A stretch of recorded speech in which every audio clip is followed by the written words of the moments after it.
Ease into this. Feels like nap time with these rooms. This is like seriously nap time. Wow, that's why I had to throw up this graphic up there. That'll either give you a seizure or wake you up. I don't know what. That's a little freaky. So we are all in here for Creative Cloud, for web workflows, and all of that good stuff. Thank you. There's a lot to show. And first of all, I'll get off that screen because that will drive you nuts. And I'm going to show you a couple things. Actually, a lot of things. And your brain might hurt a little bit, but I know it's going to be worth your time, definitely, as we dive into this. Okay? Guys, I feel bad that I even go here and start talking about Creative Cloud. At the end of the day, like, I do interactive design, and I just want to use tools that make me get my job, help me get my job done. I always feel a little salesy pointing out this stuff, but I have to make you aware of these. Otherwise, you'll be like, why didn't that Adobe guy tell me? But again, my name is Paul, and you know what? I don't have any slides. No slides. Okay, is that all right with you? All right, cool. Well, I'm signing in right now, so we'll see that hopefully. Hopefully I'll be able to sign in soon, because there's a lot I need to talk about with you guys. So who's doing, I just need to kind of, again, I hate dividing rooms and say, hey, designer, developer, but that's what I'm doing. Designer, hold up your hand, be proud. Developer, hold up your other hand, and they outnumber us, guys. Or both. I see you, you're like, depending on the day, you're like, what do I do?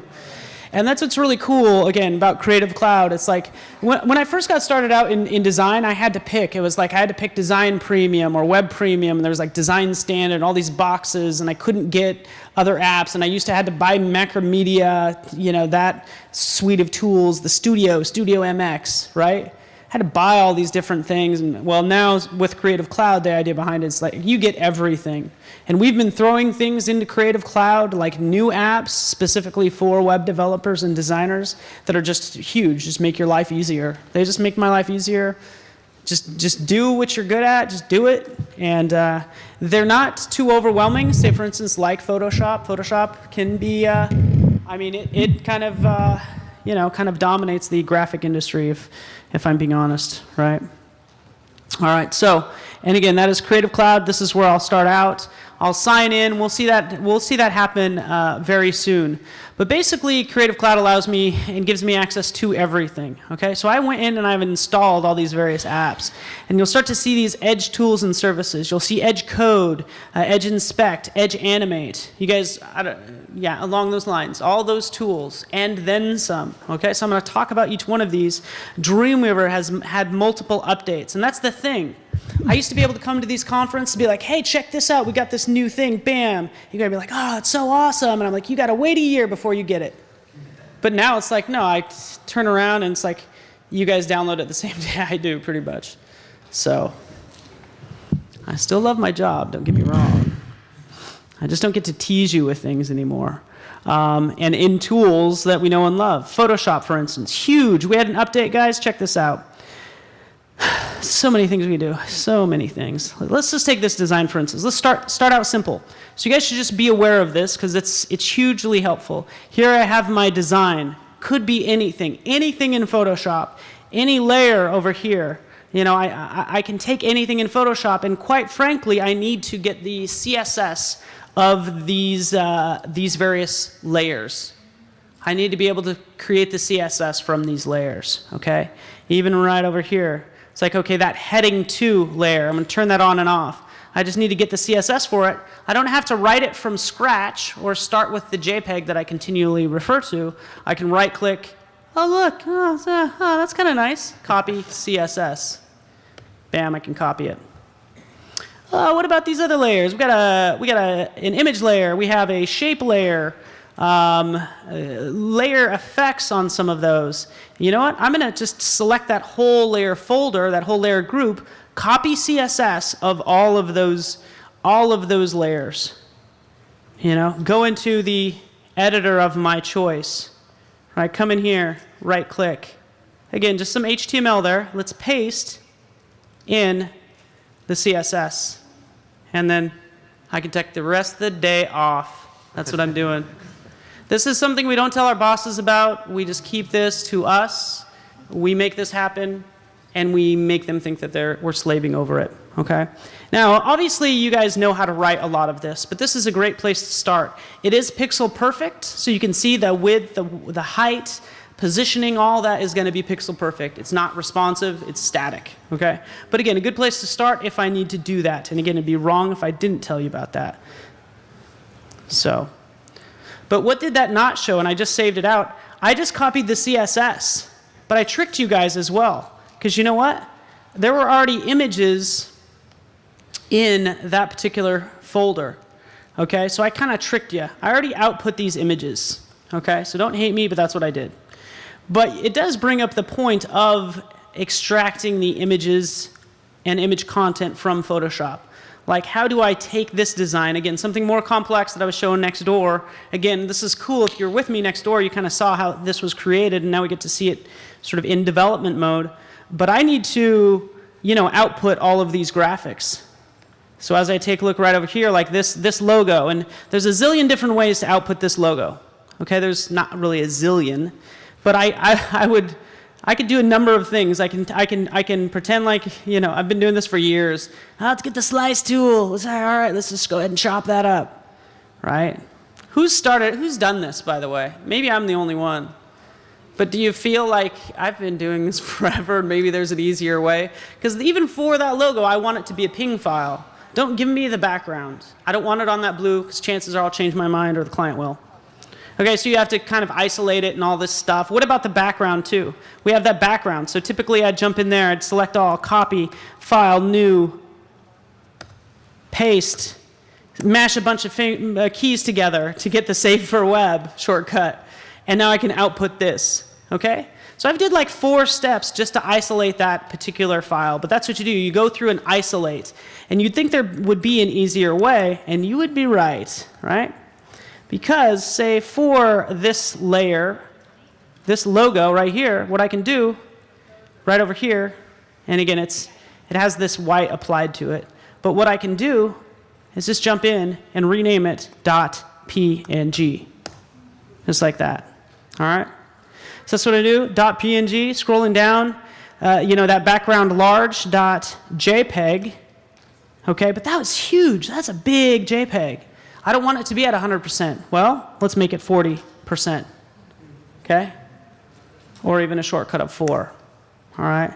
But again, I've done that, added the file extension for various layers. I have a really complex, a layer group with a mask over it. Same thing for this main image. It got some complex stuff going on in there. But again, just make it a JPEG and call it a day, all right? So I did that. We haven't seen anything happen yet, so you're hesitantly impressed probably, but here's my PSD file. And now I'm going to make this happen using this file Photoshop generate feature right here. Oh, let's generate all those image assets. Hey, you name your layers? Yes, you do need to name your layers. That's the only thing you have to do. Add that extension, hit the magic, image assets, rush out to that folder, and wait for it. There it is. Bam. Brrr. Starts kicking out all those images. This is where I feel like taking this mic off and just dropping it, because that's cool. That it kicked out all those images. These were images that were I had these layers turned off, but I needed all those icons, and they were all part of that one design. Kicked them all out, I can get more complex than that. It's like this icons PSD.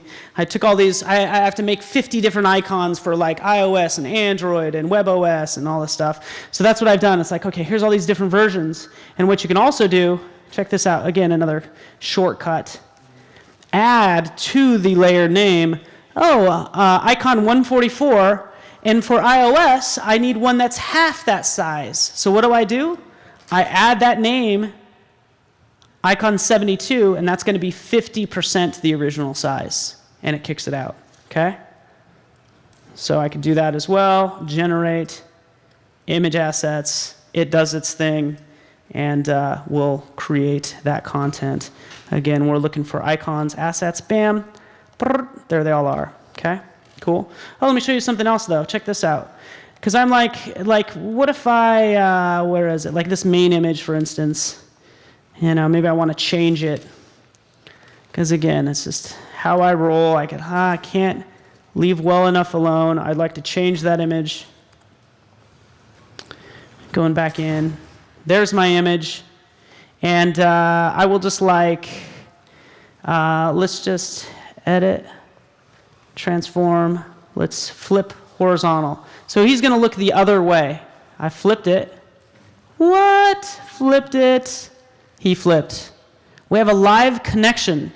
I have a team of production designers. It's like I have a team of production designers that go in and make the images for me while I do my fun design work. And you can see that checkbox right there. It means there's that live connection. All right? Hey guys, just so you know what's going on here is actually there's a Node server. Node is actually built into Photoshop now.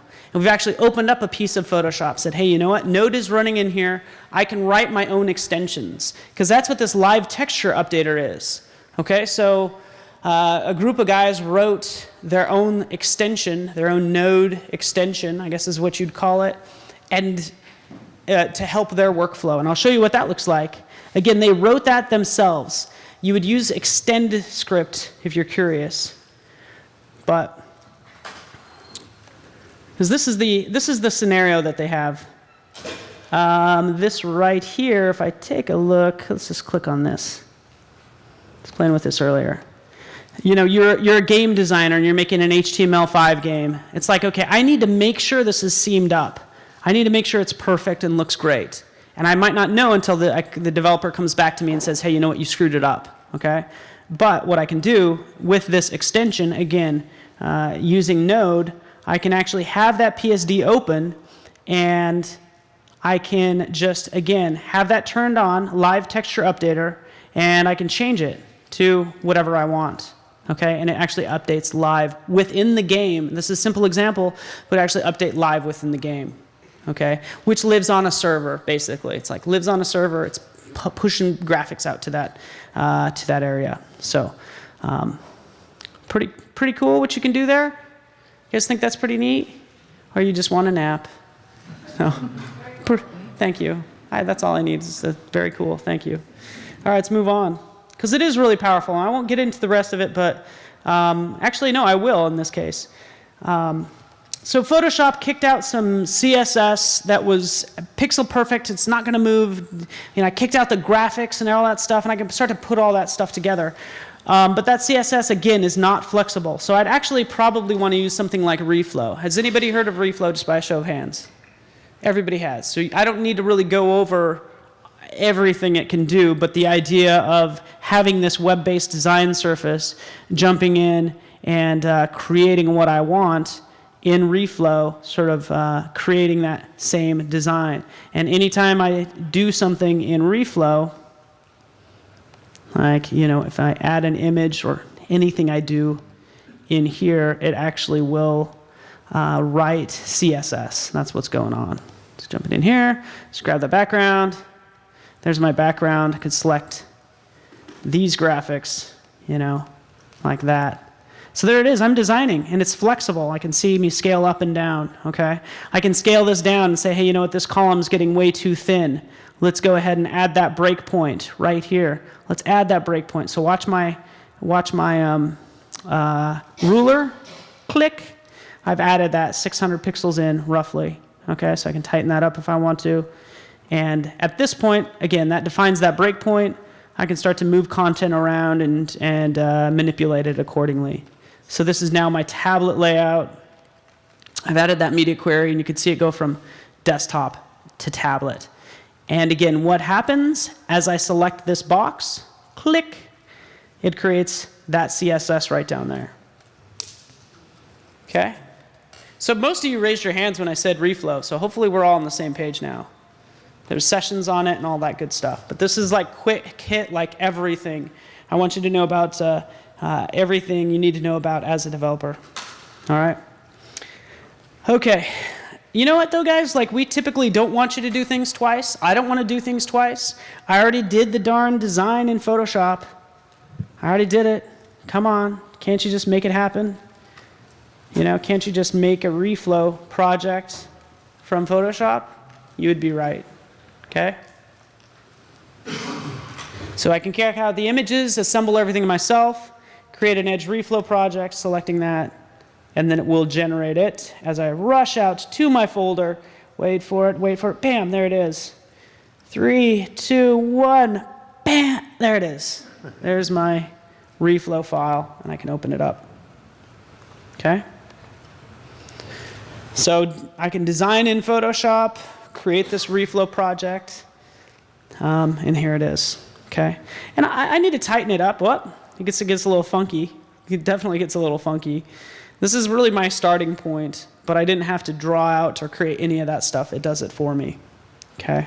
So let's move on. Let me actually show you. It's like, okay, I had a good day. Good day at the office. I've created this layout. I can see how this content changes. Let's zoom this down. So to there, to there, to there. You can see how it looks. Great. That's fine. Let's check this out. Let's talk about some new stuff. Let's go to, I don't know, one of these, like this page. So I can add multiple pages if I want, okay? And I can create CSS, but we know standards are always evolving, and quite frankly, I want to take advantage of the latest in CSS standards in cases where it makes sense for me, okay? I have this iOS device. I can have CSS regions on this iOS device now, okay, since it's been updated. It's like, okay, let me take advantage of it. Do I have to write lines of code? Well, no, what I can do here, in fact, CSS regions, let me just show you my problem, actually. Look at this spot right here. I have this white area, and as I scale this down, it just gets more and more, creates that gap, okay? And I'd like to be able to have my text flow from one text box to the next. So what do? Select all of those, and I'm basically creating a CSS region flowing from to another text box. So create region container, click. It does it. Oh yeah, I like that. Seeing that line? Hey, makes sense to me. And again, as I scale it down, you can see that content flow one to the next. All right. So it doesn't jack with my layout. I'm able to use the latest in web standards. All right. Cool, that's pretty cool, right? I mean, me kind of having more of a design background, I'm like, this is great. Don't screw up, don't have the technology screw up my design, right? It's like, have this reflow. Perfect, that's exactly what I want. Okay, this is what's known as sort of these experimental features. This is like pretty new, right? So this might not play in an older IE browser, okay? That's fine, but I want to take advantage of it still. There's other things sort of on the cutting edge of CSS that I want to take advantage of. In fact, if I go view, oh, this is funny that it's called shiny web features. We have some shiny web features in Reflow. Let's check that out. Oh, CSS regions. So what that means is the new stuff, the shiny new things. CSS regions, we were just using that. And then filters as well, CSS filters. Okay? So I'm like, great, I want to use those. Maybe I want to add some drama to this image. Okay, I can use CSS filters on any image. So again, with that image selected, going to the styling panel, right over here. Again, I'll try to zoom into both so you can see it. But here's my CSS filters right down here. Okay. So we're going to add some drama to it, which all drama means is black and white. You make something black and white and it has drama, right? Adds drama to it. Grayscale. I've just changed it to grayscale. All right. So I didn't have to go into open up Photoshop and make an image grayscale and then save it back out. Nor did the person have to, if I have 2 copies of that image, they didn't have to download both versions. It's one image, different effects with it. Personally, I still want you to open up Photoshop since I work for Adobe. But you don't have to make that change when you're in there. Adding that blur, bam, there's my blur, and you can see what that looks like. Again, this is the functionality that I want And there's obviously there's a lot you can do with it. If the internet was up, I'd show you more examples of CSS filters, but it's not, so I'm not even going to try. Okay. All right. That is Reflow. There's really cool projects out there. We've done some stuff with National Geographic using this technology, and it's just really cool what's going on. But I'm showing you the implementation in Reflow in this case. All right. But keep in mind what Reflow does is it just generates the CSS. It's not meant to be, it's not replacing Dreamweaver, as people usually ask me. Okay, because I could still use Dreamweaver. That's right, guys, I'm showing Dreamweaver. Does anybody have a problem with that? Just kidding. I'm like, hey, I've used it for years. I think it's great. I know it's had its issues. Just like any product that's been around a while, it gets overloaded with graphics and overloaded with menu items and different things. We removed something like 66 different panels and options from it. Like Spry, it used to have a timeline panel. Spry as well. Like, no, I don't use those. What I do use, I'll use jQuery mobile. Okay, so let's modernize it, and we did. We've modernized the interface. Obviously, you can see here, it's pretty straightforward, but let's just open up a file, and I'll show you just basically two things that, two reasons why I like Dreamweaver. Okay, so this will load up. Again, modernized. You'll see it squared away in here. Give it a second. My HTML page. Again, taking my CSS, pasting it in here. All right, so here's my page. I'm just going to go to design view. I'm going to click live, so it's going to render out that page. And I'm going to start inspecting it. But what I want to show you is this new CSS designer panel. So in previous versions, it was a nightmare. It actually just gave you a drop-down list that was mind-numbing. It would just kept scrolling like all these CSS properties. I'm like, I even forgot what I was looking for. I don't even know what I'm looking for now. It's like all this stuff is scrolling by. But instead of having me deal with that, just visually show me the CSS properties. So check this out. I can, go into inspect mode, select inspect, and I can start inspecting this content. And even as I start to roll over this content, you can see the properties panel change. And it gives me all the properties. As you can see, it says computed. Give me all the computed properties. I could care less where the darn CSS file is and where those definitions are and those properties on that page. It doesn't matter. Technically, they're right in here. I can go into source. So here's all my crazy CSS pages. Like, I don't care. I don't care where it is. I just want to change this, I just want to change that, okay? And I can click on it and start changing it. But another thing I can do is I have this live highlight, or like a reverse lookup. So check this out. For all of these properties, I can start clicking, and it'll start highlighting all the areas where this selector is being applied. Okay, so I can select, and you see it highlighting those different elements. So I know there's lots of padding everywhere. I know if I select this thumb image, it highlights. Oh, look, it highlights here. So if I mess with it, it's going to change it there, and it's going to change it over here as well, because it highlighted it. So help me understand the relationship of this CSS with the rest of the page. So from there, sure, I want to change it. Let's go ahead and change it. I can scroll down and change any of these properties. Not a huge fan of how it's looking, because it looks very like 90s-ish with that gradient. There is a fine line between horrible and cool gradient these days, because this is kind of a bad gradient, but if I just make it a little more subtle, yeah, it looks better. Okay. But again, I made that change visually. What about rounding the corners? I know you think you're all cool being a designer, rounding every other corner. Well, I can change that again as well. Let's round all corners, and I just made that a circle. Okay.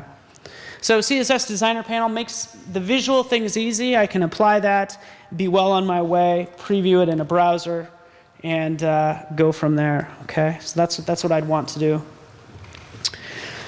Let's move on from there. A couple more things to show. Lots more to show. Actually, let's show you guys this. Let's show you. Let's say for instance, I lost you at Dreamweaver. You lost me at Dreamweaver, right? You lost me. I don't like Dreamweaver. Give me the code view, right? You're using Coda. You're using some code editor, or more like a text editor that you happen to write code in. you know? And I just want to quickly introduce you to Edge code. So here's Edge code. Hey, you know what? Forget all those crazy panels. No panels. Just give me my code and I know what I'm doing. You're not agnostic. You're biased toward HTML, CSS, and JavaScript. You as in Edge code is. It's biased toward web technologies and understands those relationships. So let's just take a look. Here's my page and I can scroll through all this content. Two things that I love here. I love this. I can edit what I want. I get all the code hinting you'd expect. This works great, but I have this live preview. So let's just click that and just try to connect. Let's click here again. Because I already had my browser open. So I'll just give it 1 second. Everybody look over there. Look, I think there's something. What is that? I thought I saw something.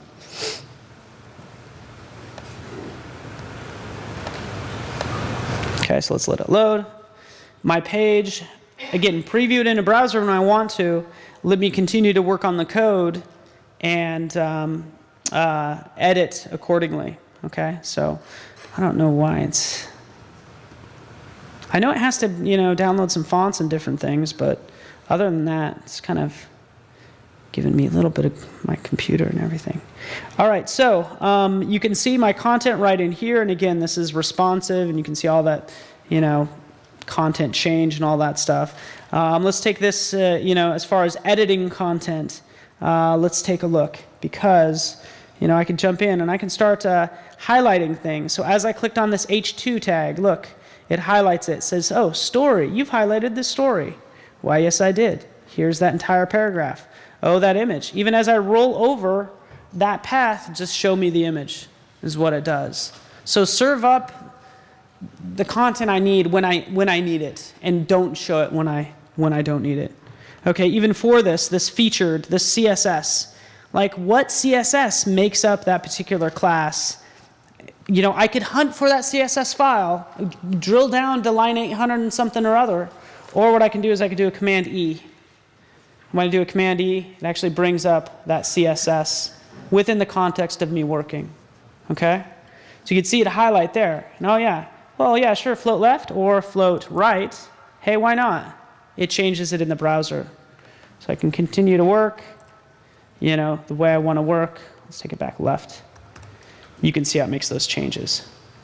Even for that background, if I roll over a color, I don't know usually half of the hex colors. I like to think I do.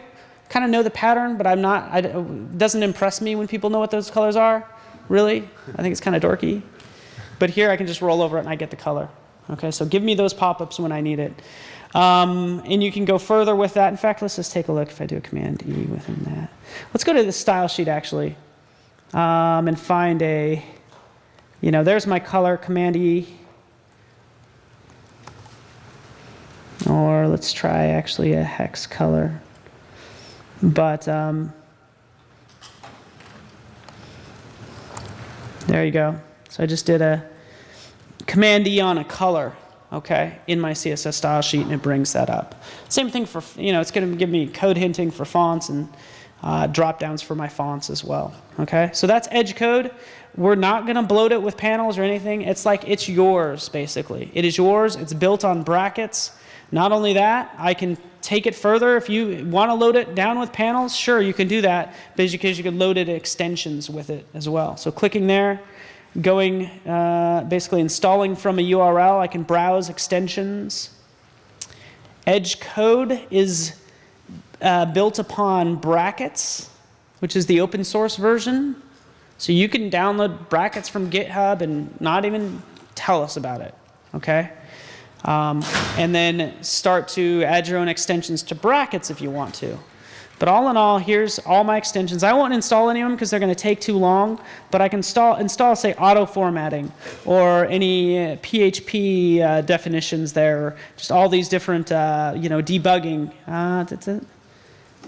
CSS exclusion shape viewer, that's interesting. Okay, so you could write your own extensions, drop them in just like I did with some of these, and some of them are just like,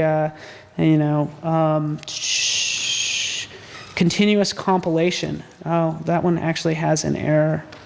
But Phone Gap, so I can build a Phone Gap app directly from Edge code is one of those, and that's what this button is. It's like that's something I've added in. If I sign in, I can make an app directly from Edge code. Okay. Or if you want to be silly, that's what this was. It's like I'm changing the theme, and that's just something that was added to Edge code. Cool? Makes sense? It's not meant to be complex. It's meant to be easy, and hopefully make your life easier. Let's talk about some other things that we have going on. We got a lot going on. We have something called Edge Animate as well. Okay? Because I can write lines of code that does transitions and animation. I can write that out. But it's honestly more of a creative process if you want to really bring something to life with animation or tell a story with animation. Okay? So that's why I'd use Edge Animate. It uses HTML, JavaScript, CSS. It's not a binary format. Like when I work on a file in here, I don't know if I have this reset yet, but if I'm working on a file in here, look guys, this is an HTML file. When I make a new file, it's an HTML file that I'm playing with. Okay? So let's let this load up. Give it a second. Not sure where that file is. But we can take a look right out here. Edge Animate. This AN file is just metadata and actually just kind of color codes the timeline. It means nothing. I can throw it away because all it really does is redirect to the HTML. So I'm just waiting for that to open, and then we'll check it out. We'll open up some of these others. Okay, so here's my final. Again, it's got to pull in those graphics. It's pulling in some fonts. See what that looks like. Let's take a look. All right. Okay. Edge Animate. Here's my timeline down here. I can scrub through. You can see kind of that content and how everything moves, obviously. I, of course, everything's already done, so kind of cheated. I've clearly cheated because everything's already done, but I can do any animation as you'd expect. So if I want, these butterflies to slide in, let me just get rid of that transition. It's as simple as manipulating the timeline. So here's the butterflies over here. Maybe I want them to actually, I'll remove that blur, but here I have these butterflies, and everything else is moving. Sorry, guys, that just freaked out on me. And as I scrub through, again, you can see that content slide in. And if I want those butterflies to slide in, it's as simple as putting them off the stage and right down here for that particular item, which is just graphics that I've imported, I can turn on auto keyframe mode. So now anytime I move it, watch my timeline, it'll add, let me open that up, it'll add these keyframes. Okay, so I'll do that again. I'll move it. You can see how it added those keyframes right down here. Okay, so added those keyframes. I can have it start over here, off to the side. Sliding the timeline marker in about 4.5 seconds. So basically, at this point in time, I want to bring in those butterflies. So sliding them in just like that. Bam. Look right there. It's created this nice transition for me, okay? But we haven't seen it move. Go ahead and hit your space bar. You can see that content slide in. And to be honest with you, if it's in my properties panel, I can animate it. So those CSS filters you were talking about earlier, you want to blur them? Yeah, let's blur them. Let's take that up to about 12 pixels. So they start out blurry. Scrub in, and again, when we get to this point, maybe I want them to be sharp. Let's change it down to 0, nice and crisp. Thank you very much. And you can see how that works. Okay, sliding in content. Cool. All right. Maybe you're not impressed. Maybe you've seen Edge Animate. That was your 3-minute intro to it. I'm gonna go beyond that, guys, because Again, some things I don't even know how to, I wouldn't know how to do in JavaScript. I just don't know how it's possible. I know in this case, well, let's even take a look at this one. Like for this butterfly, I want to animate this butterfly. I basically want to create this unique scenario where I have this butterfly, and I want this butterfly to fly, say, from point A, to point B.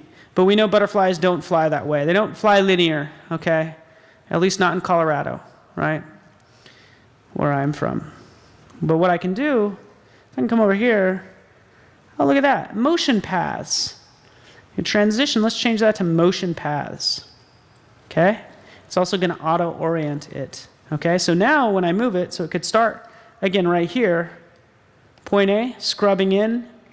3 seconds in, move it to point B. Okay? Moving it over. Oh, what does it do? Creates that line. Oh, I like that. Oh, even as a, oh yeah, pen. Ba-ba. Whoop. Do that. Manipulate that line. I don't even know how to do this sort of math to have something follow a curve, guys. Let's even have it do a loop.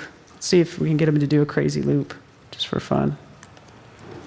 Again, grabbing those VZA points. And there you go. So now when I hit the space bar, whoa, crazy, crazy butterfly. Like, he's forgetting to flap his wings. He's like, oh no, I should be flapping my wings, shouldn't I? I'm a butterfly. It's not really. It's a UFO disguised as a butterfly. But actually, if I double click on it, there's actually a timeline inside of that butterfly of the wings flapping. Okay, so you can have symbols, sort of a symbol inside of a symbol inside of a symbol. You can get really Inception on you. That's what this is, Inception. Da-da-da. 3 levels deep. But all I really want to do is I want those wings to flap when they click on this butterfly. So quickly, I'll jump in. Forget this stuff, actually. Done.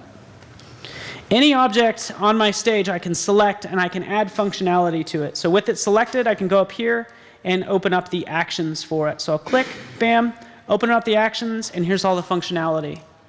Oh, perfect. Let me just go ahead. Oh, on mouse enter or on touch, any touch events. But on mouse enter, so as I touch it, have it do something.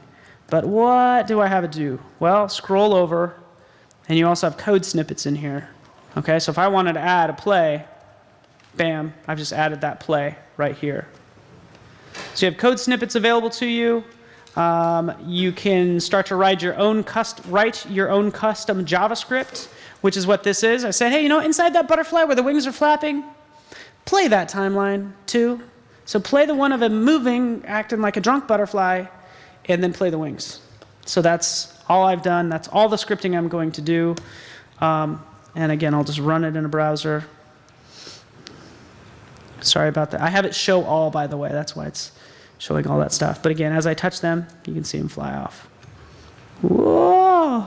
See? Cool. So now you too can animate butterflies in your project. You're like, I don't know how many times I've had to animate a butterfly. And now finally, there's this tool that does it. But I tell you what, if you ever need something to follow a nonlinear path, I just stick a fork in my eye because I wouldn't know how to do it. And it's nice that I have that capability to really ultimately bring life to my projects, as you guys, and again, I just showed this off a little bit ago.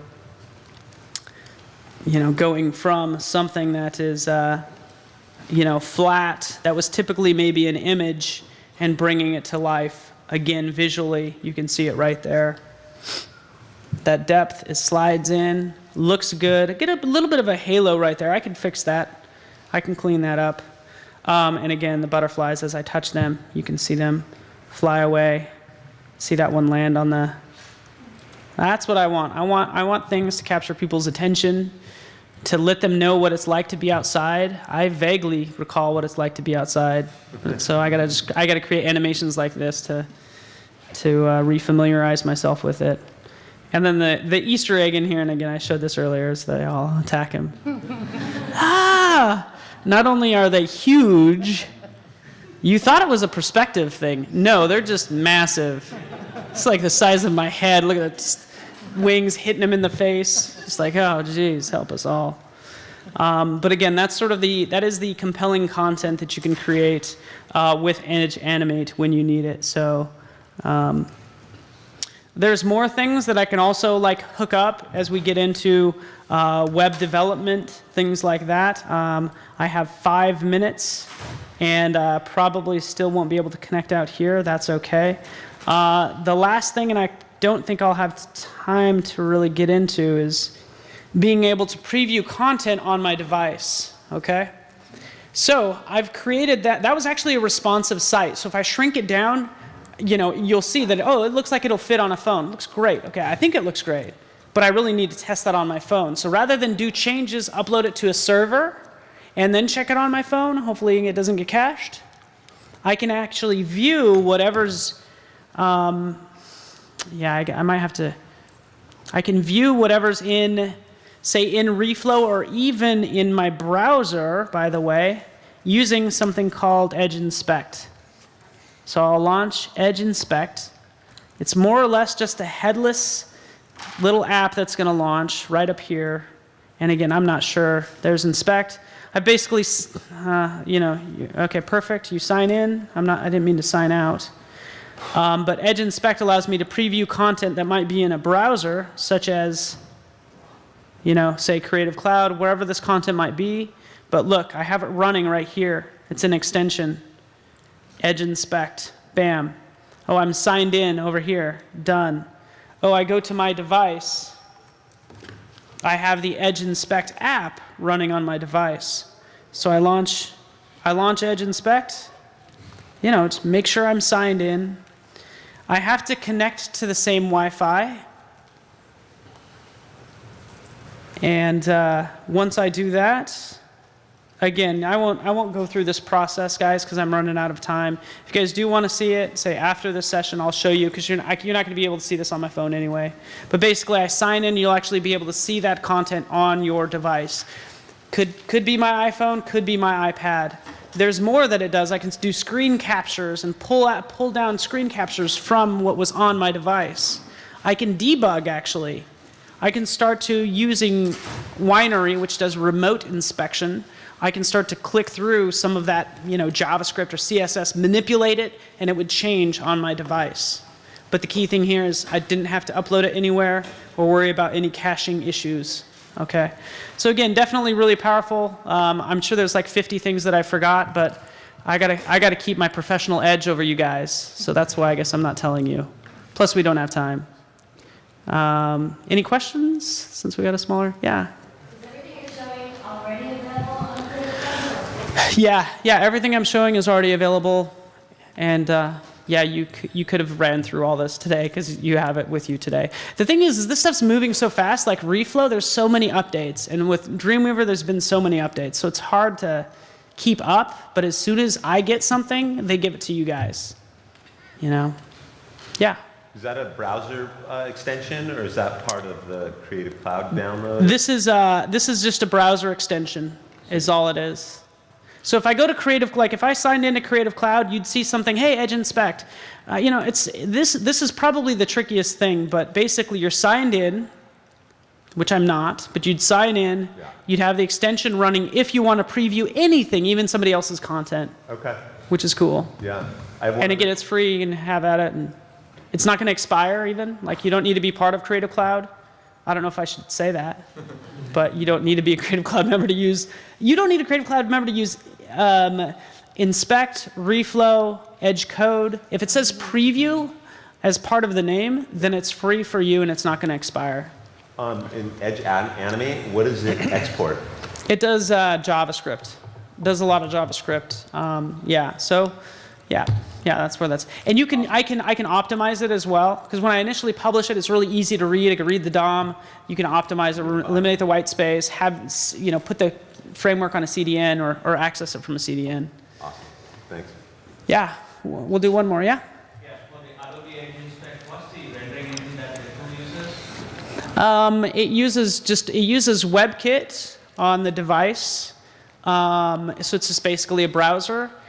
So when you launch the app, it's just WebKit. Even gives you a little bit of Chrome, but you could just don't worry about that. So that's what it uses. So, is there any chance to i.e. a different browser that is Yeah, I think that would be ideal, but no, that's not the case. So good call. I think that is actually a really good, because that's why I want to troubleshoot this stuff, is to see how it looks everywhere. So yeah, good call.